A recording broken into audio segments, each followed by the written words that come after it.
Hey guys, this is Josh, and I'm back today with another unboxing video.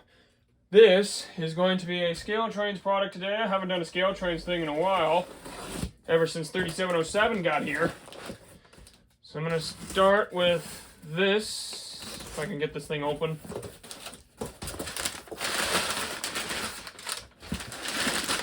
Alright, what we got here is a ScaleTrains Rivet counter C44-9W box.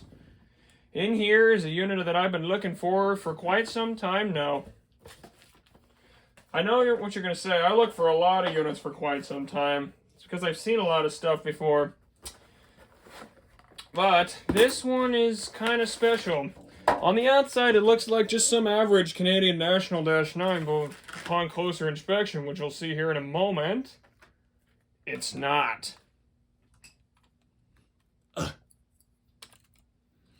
What we have here is IC Unit 2697.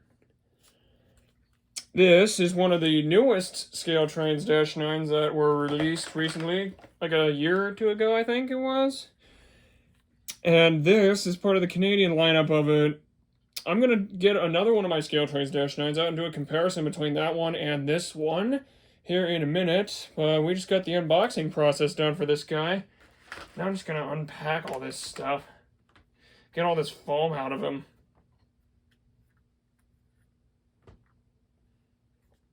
And surprisingly, it's easy to get the foam out of this one.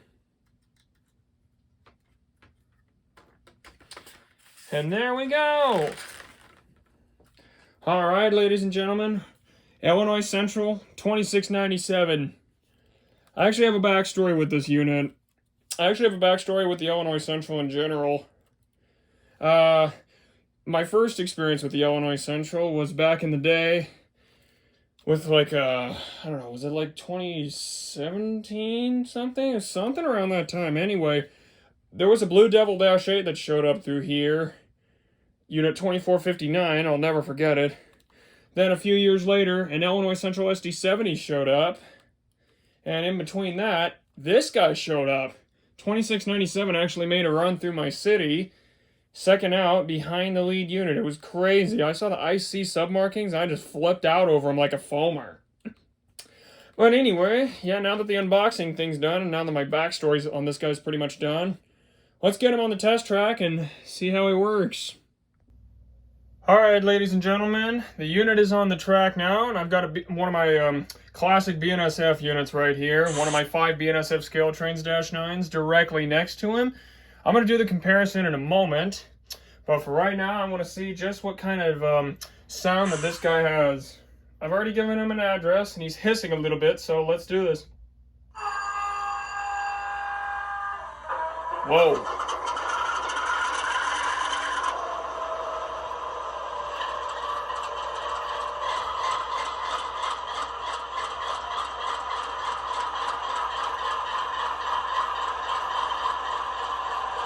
Oh my goodness. This dude actually sounds incredible. So, by hitting the 8 button, I'm going to move the camera down for a brief moment. By hitting the 8 button, immediately, this step light came on for the unit. And it's the step light you don't really see on units like 4593 here. You don't really see that active very much, at least not on DC models. And I think it was mostly on the later model, like my ScaleTrains ES44AC right here, that you actually saw that light start to come on more. So that core step light, that's really cool. I really do like that detail. Another thing that happened was that the number boards right there, I can get focused on this. These number boards came on immediately with the 8 button as well, so I do appreciate that detail. That was also really cool. I think ScaleTrains is really improving with their design and their realism on these things. Now I'm going to test out the sound for a brief moment and see how this guy sounds. Okay guys, I'm back. Sorry my finger hit the camera button. But anyways, I am back, and I am now going to give you a description of the functions and sounds of this unit. So to start off with, button number 0.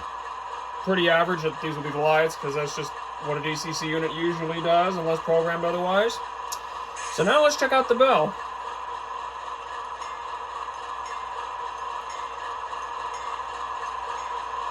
Okay, the bell is kind of quiet when you hit button number 1, but that's okay. I still think it sounds fantabulous. Now, I'm eager to see what kind of horn this guy has, so let's give it a check.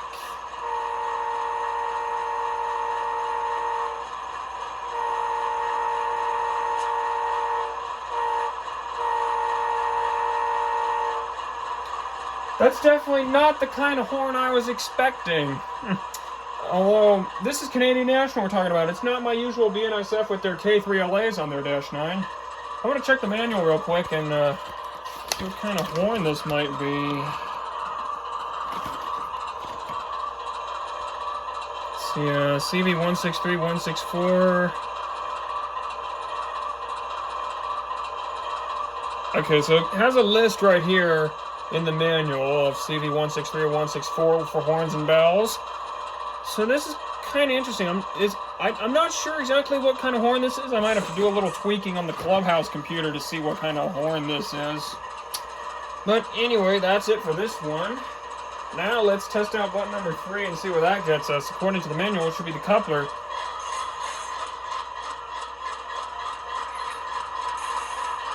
Okay, that was kind of quiet. I don't know if you guys can hear that, but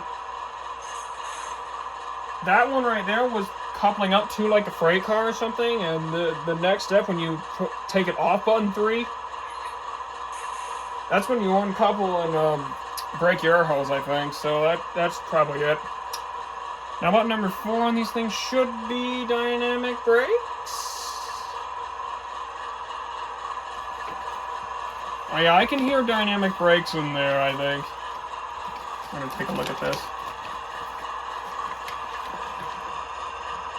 Okay, oh wait, never mind, it's not active right now, so according to this, it's dynamic brake when moving, so I'll move it in a second. We can explore button number 4 from there. Now, button number 5, I think, is the ditch lights? Oh, wait, no, maybe not, hold on. Oh yeah, that's what I thought. Yeah, I was starting to think maybe it wasn't when the lights turned off. This also happened with my ScaleTrains Tier 4 unit. I accidentally discovered it a while back. And this is kind of handy because if I want to have this unit as a DPU, I can realistically have these lights on whenever it's moving in the opposite way like this, for instance. So something like that. I'm going to put this back up here and we'll check out the ditch lights, which, if this is correct, should be 6. So I turned off 5, here's 6. Yep, ditch lights. And since this unit has rear ditch lights, let me scoot this over here. I'm going to try button 5 again. Yep, rear ditch lights work. That is awesome.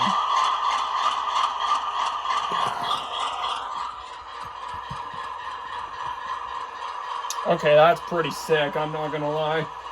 So button number 7, I think they say it's unused. I think according to the manual... Oh yeah, according to the manual, number 7 is used for like beacon lights, like for old SPs and DNRGs and all the old 70s, 80s, and 90s railways. So we won't need 7. 8 is, naturally, the startup. I forgot what 9 does. I can only go up to 9 on this controller, but that's okay. Let's see what it does. F9 is drive hold. See the ESU website for info. Huh. Okay. I'm not exactly sure what that is at the moment, but it's okay. Alright, well now that that's done, let's give it, let's compare this one to the 4593 here, and see what we got.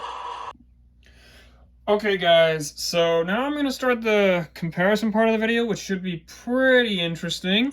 I've got one of the older runs of -9s here, as you saw before, the NSF 4593 from like the first run or so of these things. And we're going to see how this thing compares to the 2697 back here in multiple ways. I want to start off with one of the most notable like changes. The walkways. Look at the walkways. I don't know if you can see it. Let me see. There we go. I don't know if you can see it, but the walkways are solid, and you can't see through them on the 45-93. But take a look at the 26-97. The 26-97 has see-through walkways, or like graded walkways, I guess you could call them. And I'm not quite sure what the story on these is. I think IC had them delivered this way, or CN out of them. I don't know. I don't exactly know what the story is on these things. But I read a while back that there was an issue with the grates during shipping of these models a few years ago, so I'm not sure what happened there. They had to get like different grates or something. You could buy like extra grates for like half off, or you got the units a little cheaper or something. That might be why these units were a little cheaper on the website. I'm not quite sure. Anyway, let's go to the next most notable design. And that would be the cabs. I mean, naturally, this is a Canadian National one, so it's a Canadian unit. But just take a look at the difference between the cabs on these two. You notice that the CN is an awesome looking freaking teardrop cab. I love those. These are just so cool. And compared to the right is just a normal average GE cab. In fact, actually that's not a normal average GE cab. That's a BNSF cab. Where's the other? I'm going to drag out my other ScaleTrains -9, 9687. That is an average -9 cab. Because unlike BNSF and CN, these -9s didn't have 4 windows. They only had 3. They had the 3-cab window design, so that was pretty interesting. Another notable thing is that is comparing the prototypes. Let's take a look back here. Shoot, I gotta be careful with what I do with 45-93. Ah! So, given this, I think we could say it's pretty easy it's pretty easy to say that there's a massive difference here. There is a little plow right here underneath the coupler. I don't know if y'all can see that, but it's right underneath the coupler there. And we have our twin ditch lights on the back for Canadian National standards, because I guess they were doing this for some reason. And notice the handrail design too. The handrail design's also different. It's a little more extended. Compare that to this guy over here. You can see that the handrails, the stanchions they have a much shorter gap in between them compared to the Canadian unit over here, which is quite interesting. I'm not sure why they did that. It kind of reminds me of the fact that the BNSF 3278 ES44C4 GEVO here, that's assigned here, has different kinds of handrails because he's assigned as a helper unit here. He's got like some communication things. He has similar handrails to this. But yeah, that's pretty interesting. Now, one thing that's in common with these models is that, let's see if I can zoom in on that here. You can see through the radiators on these units. This has always been one of my favorite features of ScaleTrains units. No matter what the run, you can always see through the radiators on these units. It's kind of hard to see through this one because the CN unit's black, but you can see through the radiators. I've always loved that detail. That is just so cool. I'm not sure if you can see through it on the operator ones. I don't think I checked this when I unboxed the operator. No, I don't think you can see through the operators. Still, it's pretty amazing. Let me put the 9687 back here. I'm going to zoom back out and let's check some other prototypical differences out.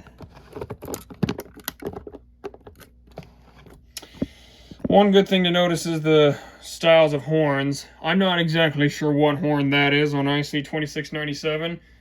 But all I know is this thing right here in front of us, the BNSF horn. I'm pretty sure that's a K3LA horn. And if I get a car in the near future, I have to have one of these on it. I'm going to go to the clubhouse and do some tweaking with 2697 to figure out exactly what kind of horn that is. And I'm going to update you all or put it in like a text box or something at the bottom of the screen when I have some proper information for you. So, yeah, I think that's pretty much it for the comparison side of the video. Let's take a look at how this IC thing runs and see how we go from there.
Alright guys, I think that's going to be it for today's unboxing video.